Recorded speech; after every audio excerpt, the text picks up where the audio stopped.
పరలోకమునకు యేసు ఏకైక మార్గమా? అవును, పరలోకమునకు యేసు ఏకైక మార్గము.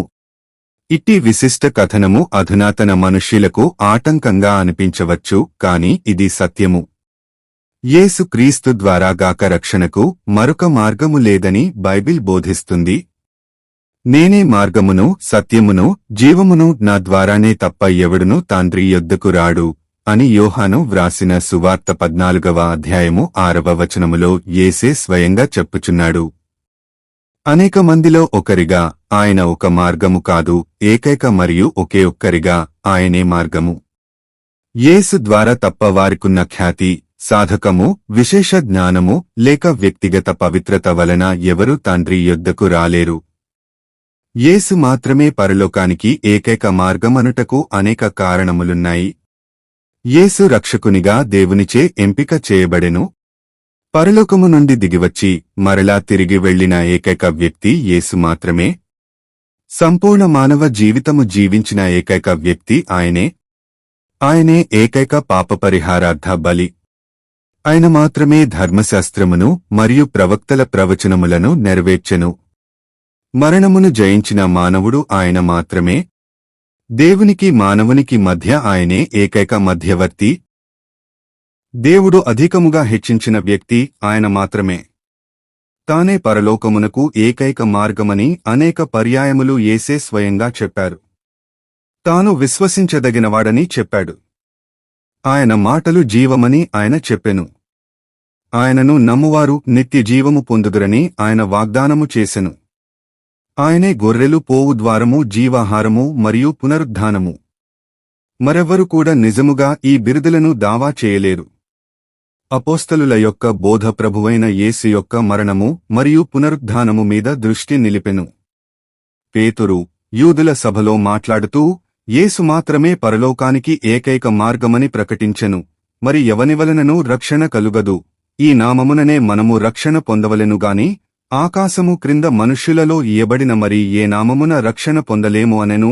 అపోస్తలుల కార్యములు 4వ అధ్యాయము 12వ వచనం. పౌలు అంతియొకయలోని సమాజ మందిరములో మాట్లాడుతూ యేసు రక్షకుడని తెలిపెను. మీకు ఈయన ద్వారానే పాపక్షమాపణ ప్రచురమగుచున్నదనియు విశ్వసించు ప్రతివాడును ఈయనవలననే నీతిమంతుడుగా తీర్చబడుననియు మీకు తెలియుగాక. అపోస్తలుల కార్యములు 13వ అధ్యాయము 38 మరియు 39 వచనములు. యోహాను సంఘమునకు వ్రాస్తూ క్రీస్తు నామము మన క్షమాపణకు ఆధారమని ప్రత్యేకముగా చెప్పెను.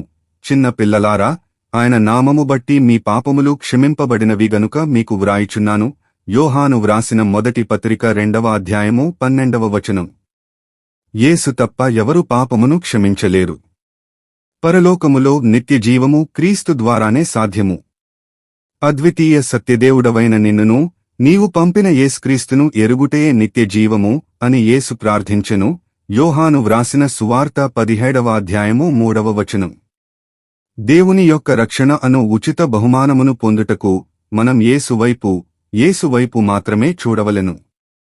మన పాపమునకు పరిహారముగా యేసు శిలువ మరణమును మరియు ఆయన పునరుద్ధానమును మనం నమ్మవలెను. అది యేసు క్రీస్తునందలి విశ్వాసమూలమైనదై నమ్మువారందరికీ కలుగు దేవుని నీతియేయున్నది. పౌలు రోమీలకు వ్రాసిన పత్రిక 3వ అధ్యాయము 22వ వచనం.